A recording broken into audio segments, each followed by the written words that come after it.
जुमेरात को जनूबी तुर्की के जंगलात में लगने वाली आग में 3 अफराद हलाक जबकि 10 अफराद फंस गए थे।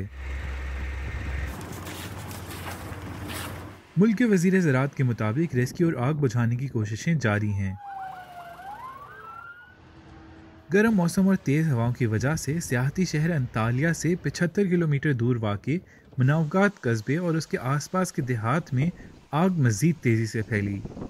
हुकाम ने बताया कि अंतालिया में 18 देहातों को खाली करा लिया गया है। Temennimiz o ki cana hiçbir şey gelmeden bu yangını söndürmüş olalım.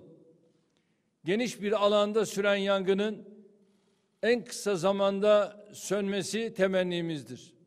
Olay tüm boyutlarıyla araştırılarak yangında zarar gören vatandaşlarımıza her türlü destek sağlanacaktır.